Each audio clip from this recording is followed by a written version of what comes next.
welcome to meet Gaetana. I haven't done one of the meet videos in a while, and I've been wanting to do this since we got these cameras. I've been wanting to interview somebody in front of the board, because we always teach. But the Malachi room is a hangout room, and it's a place where people talk. So, I'm really glad that you are the first person to do this. I figured let me start with somebody that I know is never at a loss for words. Let's go with an air sign with the Except Libra. for when you turn that on. Yeah, you're going to be fine. Because really my intention for this is just to let people know who else we have here at the Silver Broom. Because I'm a little tired of just editing myself. Because I'm cinematographer, director, editor, and talent. So it's good for me to kind of work with somebody else's message. So I do have just a couple of questions, and there are no surprises here. I'm not trying to gotcha my own witches. That's no fun. But let's start with just the basics. Who are you? Well, my name is Gaetana, but that would be my mundane name, which actually does mean gypsy. My magical name is several. One of them is Lady Black Sparrow. I am a witch. I practice witchcraft. I am a reader. I read tarot without the cards. Very interesting. I am a high priestess of a coven called Ashes, which is a sisterhood of elder solitaries. I am a crone. I am many things. Many things. And you're a member of the Solitaries of the Silver Broom. I am a member of Solitaries of the Silver Broom, and I also am a teacher. So. Second degree high priestess in SSB. Very true. Just have to put that out. Very true, yeah. I was there for that. I forget all those title things. Yeah, I know. And that's why I wanted to do you first. Okay. So this is a question I'm going to ask everybody. Why witchcraft? Like, of all of the spiritual offerings at the Divine Buffet, why witchcraft? Honestly, I've always been on, everybody says this, I've always been on a spiritual path. I was raised Lutheran by a Catholic mother. I was one of those kids that loved to go to church, but it was too cool to ever admit that. I always felt very close to who I called God then. I studied with Jehovah's Witnesses for 3 years. That was an interesting. I learned more about witchcraft from Jehovah's Witnesses than anybody else. Yeah. Wow. And there was. Who would have thought that? I studied the Toltec system, the Four Agreements, which is can be looked at as a spiritual path for some. I dabbled a little bit in the Tao Te Ching. I've been all over the place, but I hit a really difficult place in my life. And the funny part about that, it's when everything was going right. Everything was going right, and I felt like I had a black hole in my soul. And I was sitting out in my backyard, and beautiful backyard. We had all of this money. The kids are grown and gone, and I was a little lost. And just the word witchcraft popped into my head. There was no guidance. I hadn't ever met a witch before. I don't know where it came from. It just was this thought that came over me, and I was like, I really want to study that, and I fell in love. So how did you introduce yourself to the craft, or the craft introduce you? Like, was it a book? Well, was it a group? I said a prayer. I said, well, I have no idea who to talk to, who to go, because I really didn't know any witches. It just was this, a breeze blew over me, witchcraft popped in, and I kind of stumbled along a little bit. I found this bookstore, funny, right past my nail salon. I walked right past this bookstore called Blue Moon Bookstore. Yeah. I must have walked past that a million times and never noticed that. It was right next door to the nail salon I went to.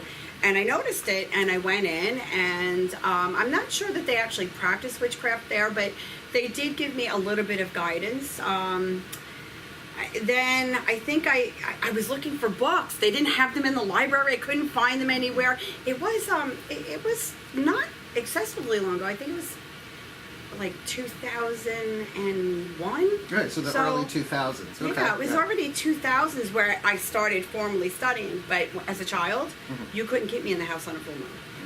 I'm sleeping in the backyard, Mom, it's full moon. I didn't know what that actually meant to me. Yeah. But I know that I always camped outside for full moon. Not really sure where that came from. But I always felt a connection with divinity in some form. I always felt that closeness, and I never felt I had to be in a building. And I started studying witchcraft, and I got very excited. The first little thing I did was light a candle and I did this meditation. And you're always so surprised when something works. Yeah.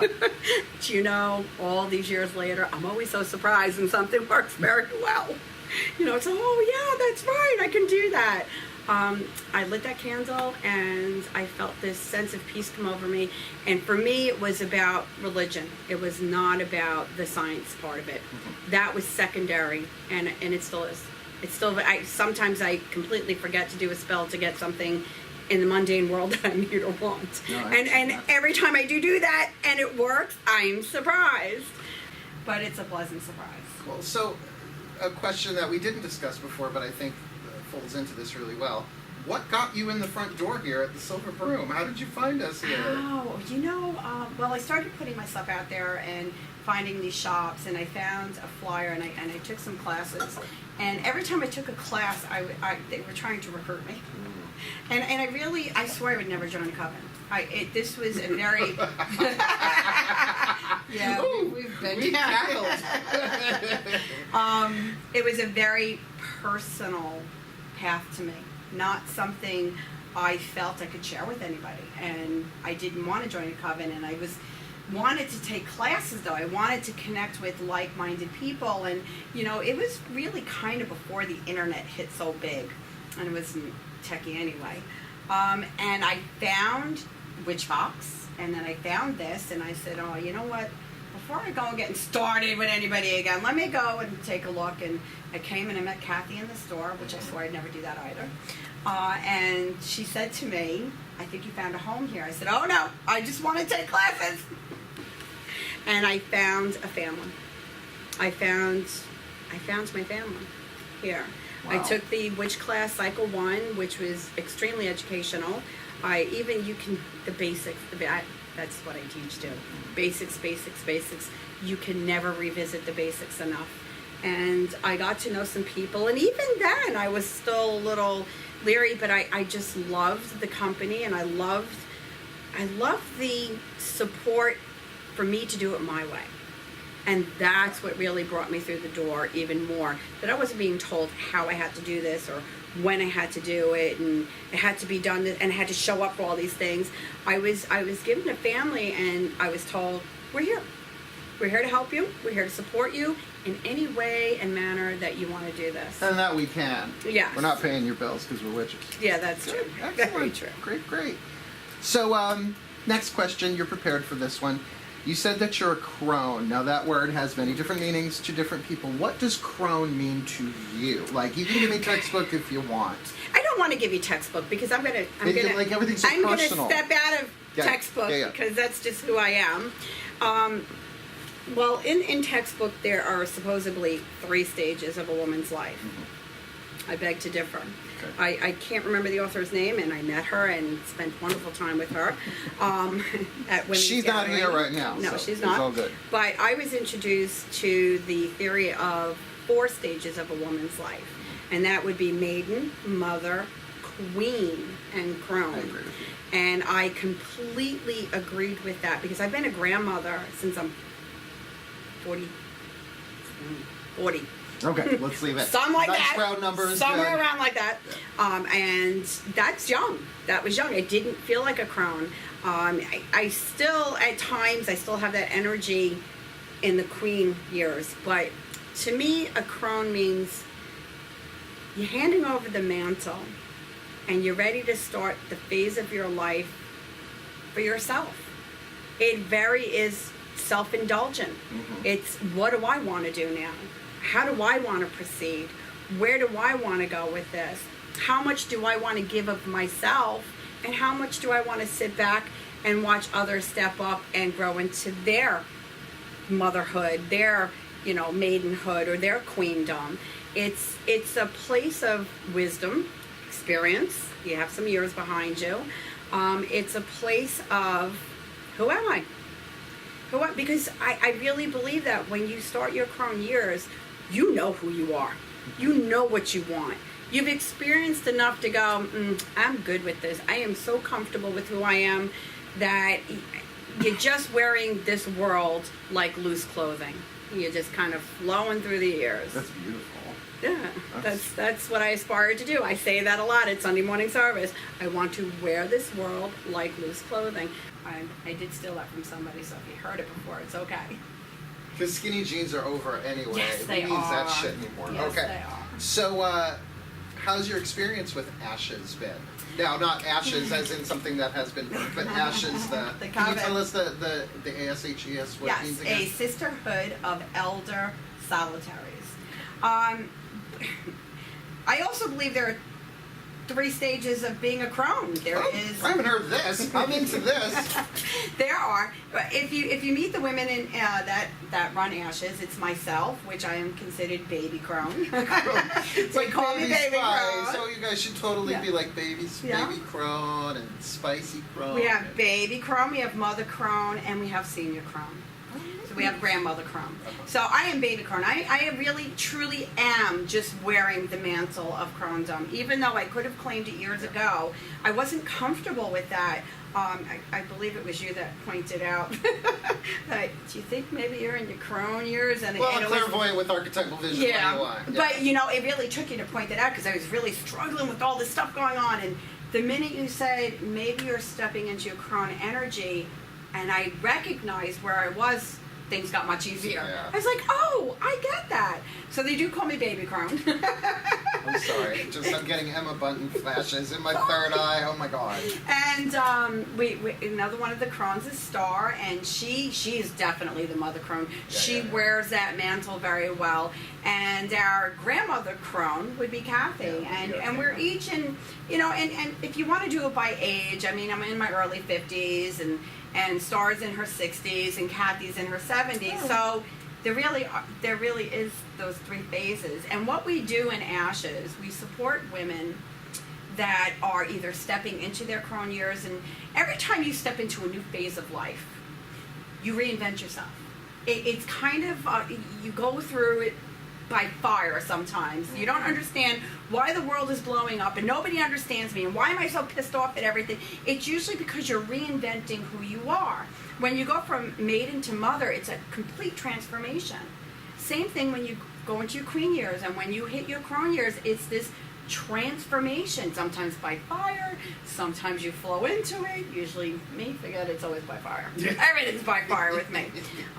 But you go through this transformation, and when you sit with other women that have either experienced what you're going through or experienced something else, you can relate, and you can start to understand yourself more. So we're almost a support group. Although we do call in Hecate, we do ritual. Our rituals are based more on healing the world at this point. With a little Merlot towards the A end. lot of Merlot in there. Because we understand we're allowed to have that. But yes, it's we share a meal. We sit at a table. We share a meal with the goddess with us.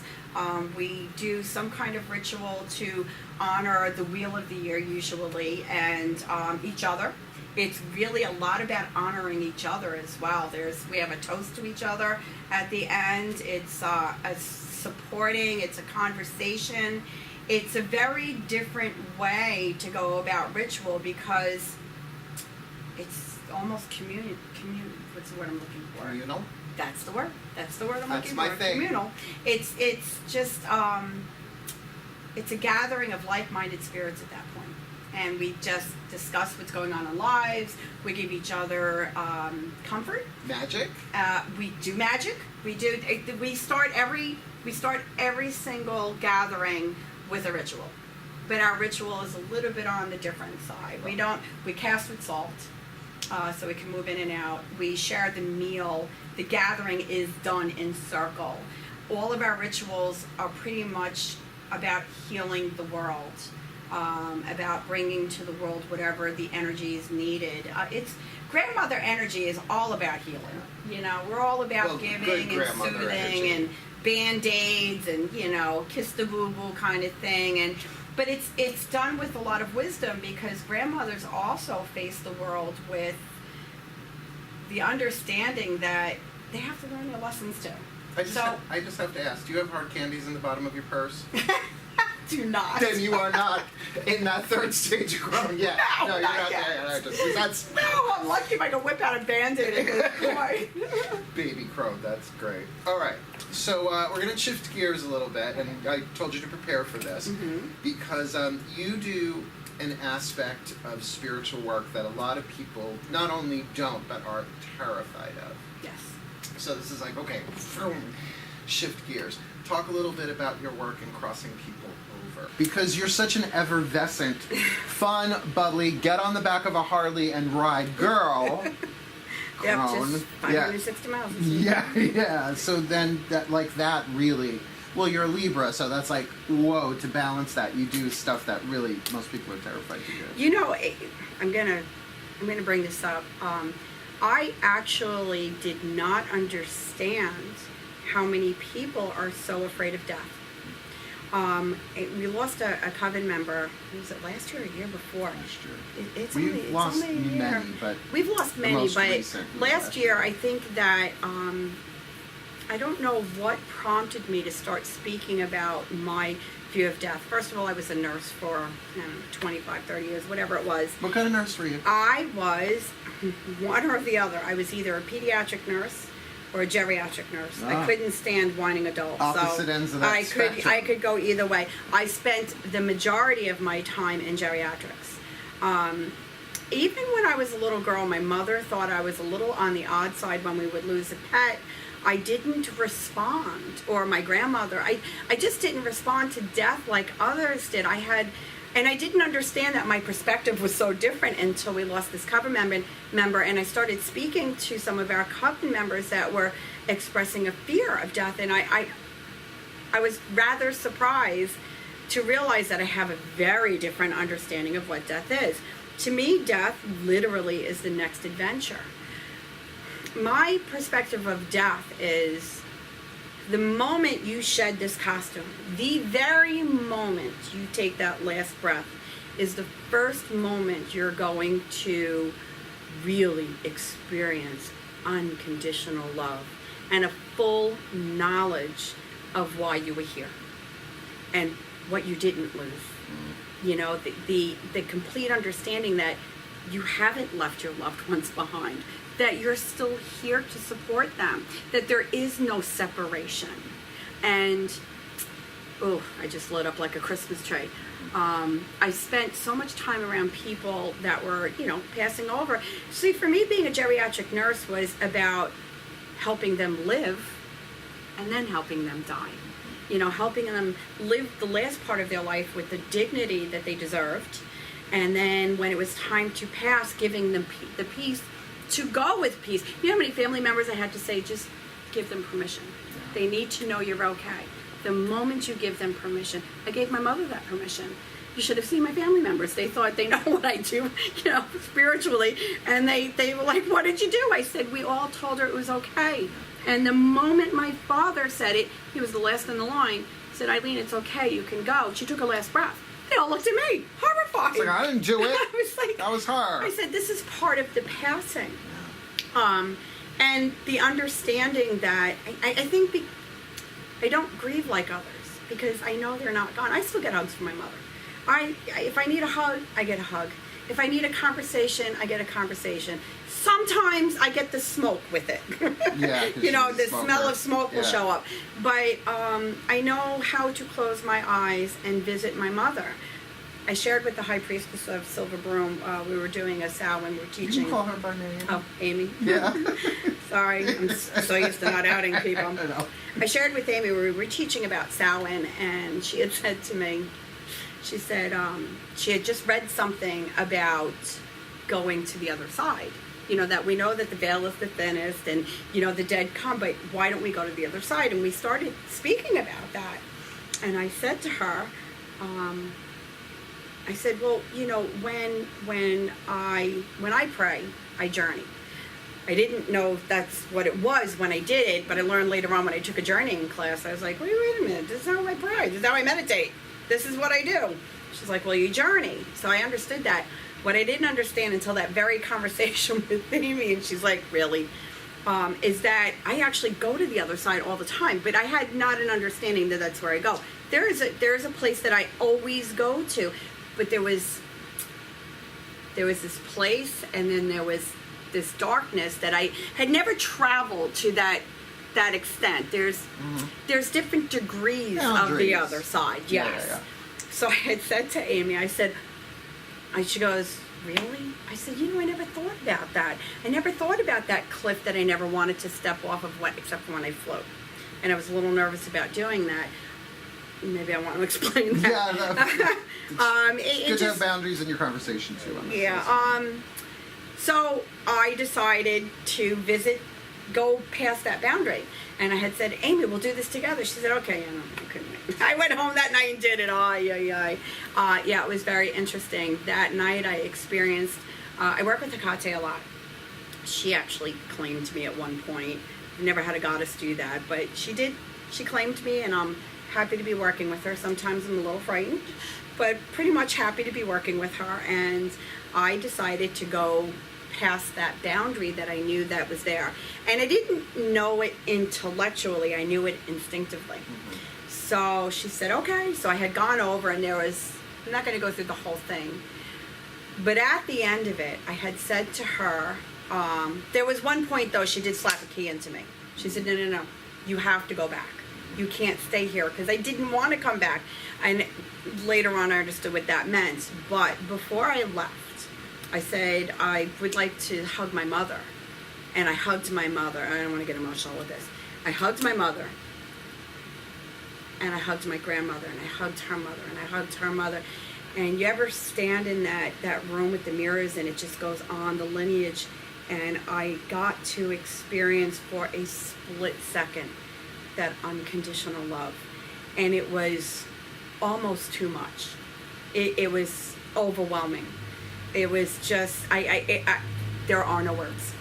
There are no words to explain that. But again, it's just another part of death. I know something for a fact that most people don't know is a fact. And I can say it's a fact, because I've experienced it so many times by helping people pass. Before you pass, your loved ones will come for you.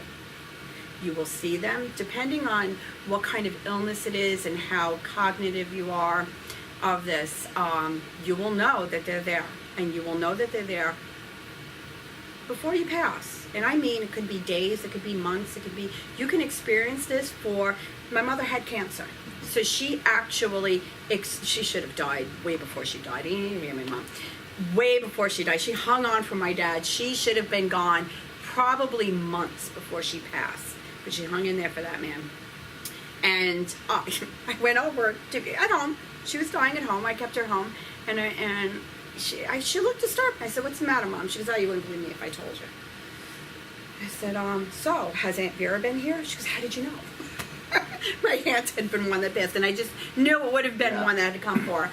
And I said, "Because, Mom, I've been doing this a really, really long time, and I know that the dead come for you to give you comfort and guidance to cross over. They come in a form that you understand, and you understand Aunt Vera. And you understand." She also said, "There's some people I don't know." I said, "Well, are they bothering you?" She said, "No, they're not." I said, "Okay, then that's fine. If they bother you, let me know, and we'll take care of that." But no. And this is something I've seen people experience every single time they've passed. They call out for their loved ones. They speak to them. I've seen full-blown conversations, if they're not completely lucid in this world. And I have seen completely lucid people see their loved ones get a little frightened. I've had to tell them it's okay. They're here because they love you. And I've seen them get very calm with that. And how do you know that? Well, because I've seen this before. So I can say that, to me, it's factual. Can I prove it? Nope. But if you spend any time helping people cross over, you will see it time and time again. Well, you took care of that point really, really well. One question, two different ways I want to ask you that we didn't talk about beforehand. The question is, what do you want to teach? And I want you to answer it first. What you want to teach, like, okay, money's not an object. Time's not an object. What do you want to teach publicly? That's A. And B is, what do you want to teach by example in your life? So let's do the easier of the two first, which is, what do you want to teach publicly? again, like, They're both the same answer. well, yes. They're both very similar, and to me, But one you get paid for, and the other you don't. One you have a board to write on, the other not necessarily. empowerment. And what I mean by that is empowerment means getting to know yourself. There's your empowerment. Getting to know and love yourself. Because if you love you, nobody can ever harm you. And you stand and come from a place of power. And when you come from a place of empowerment and loving yourself, you have nothing but good to give to the world. And I love to see people that I've taught transform into these powerhouses of people that, once they find that empowerment, they touch so many lives. And it's just, that saying, pay it forward. Mm-hmm. It's incredible to watch it being paid forward. It's incredible to watch them transform into this person that doesn't need approval, doesn't need anything from anybody because they have fulfilled themselves. I have said this very often, especially in relationships. Nobody owes you happiness. Nobody can make you happy. Straight. It's your responsibility to make you happy.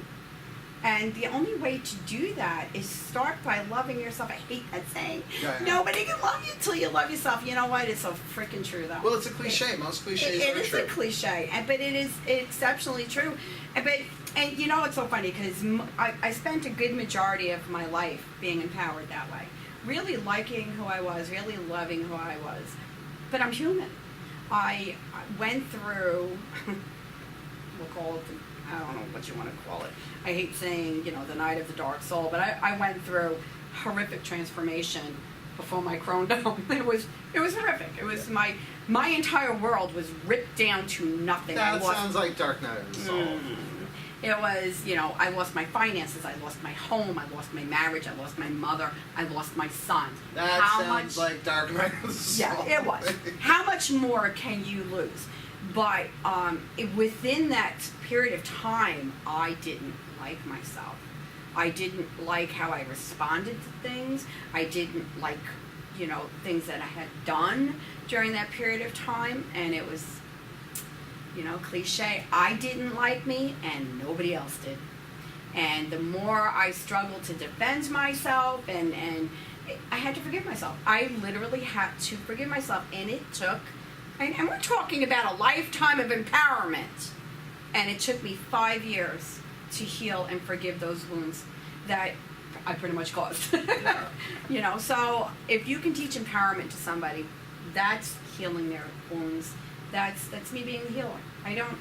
I'm a Reiki master. And I found out after I became a Reiki master, it was dawning that I didn't want to heal people that way anymore. I didn't want to do a physical healing. And that was surprising for me. I was a nurse. I was a caregiver my entire life. My siblings, which are older than I am, I didn't want to do that anymore. The best way I can heal somebody is to empower them. And the best way for me to empower them is put them on a path of witchcraft and watch them grow. Because witchcraft is about taking responsibility for your shit. And once you take responsibility and own it, and look at it and either forgive it or not, then you're on the road to that empowerment. And you can teach a quarter call. Oh, I can. Yeah, I can. because I know people that you've mentored, and they're like, "Wow, she will not give up on me getting those quarter calls right." It's about the energy more than the words. Oh yeah, it's always about the energy. It's always about your intention. But once I get that through to them, put your tchotchkes down. Yeah. Let's start here. Let's start here. Tchotchke-less quarter calls. Yeah. Yes. That's Exactly. Great. That's great. All right, so here is the last thing that I'm going to ask, and most of these questions are going to be the same for everybody that I interview, but this one is definitely going to be the same.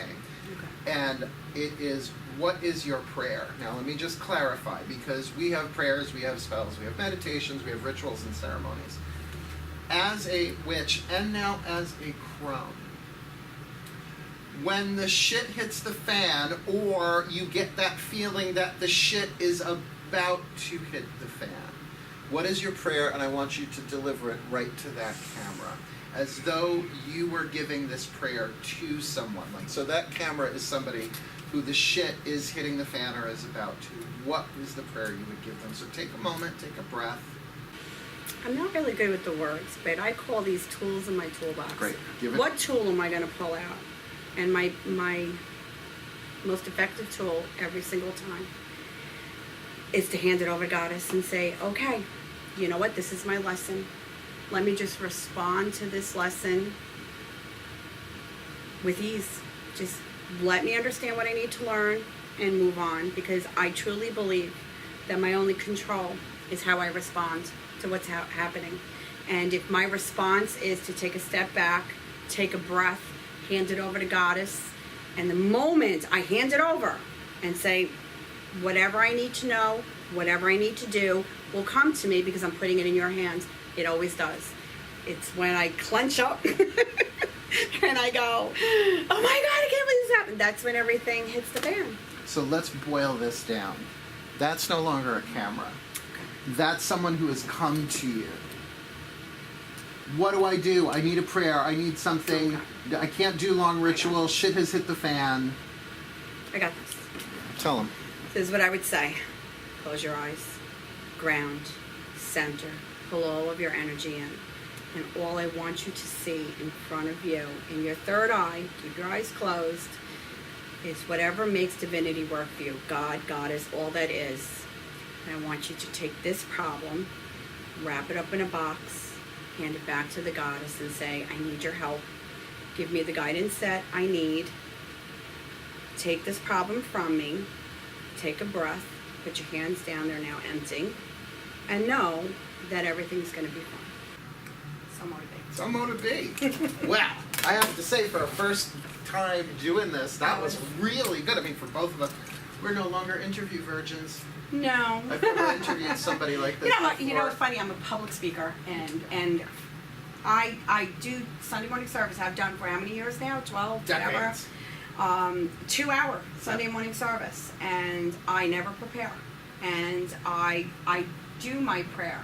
I come in and I say, okay, just give me the guidance that I need to know. I usually call on Hermes because I know I'm going to transcend all 3 stages of life here, all 3 planes of consciousness, and I hand it over, and I sit down, and people come in, and I speak for 2 hours.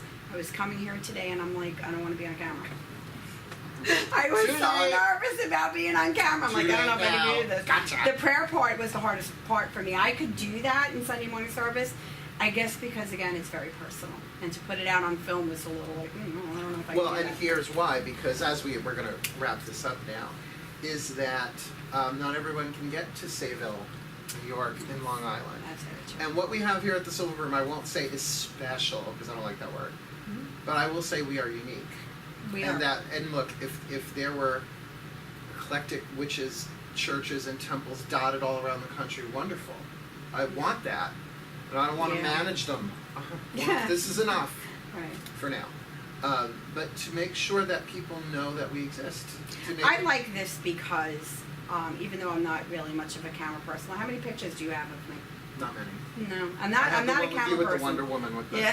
that's it. Yeah, I have a mask on, right? Yeah. But I like this because when you ask me the question about finding witchcraft, even though it's so much easier today, I would like for somebody that's new to the craft to be able to turn on this, whatever you put it on. See, I'm not a techie person. And Video on YouTube. and understand the empowerment is do it your way. The whole mystery is how does it work for you?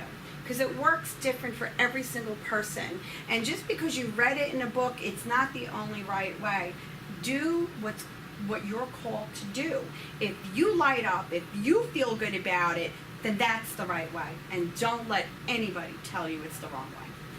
Well, I think that was just amazing. Thank you so much, Gaetana. This was so much you. fun. Thank you. And thank you so much for watching. Have a really, really blessed day. Great day. Blessed Bye. be.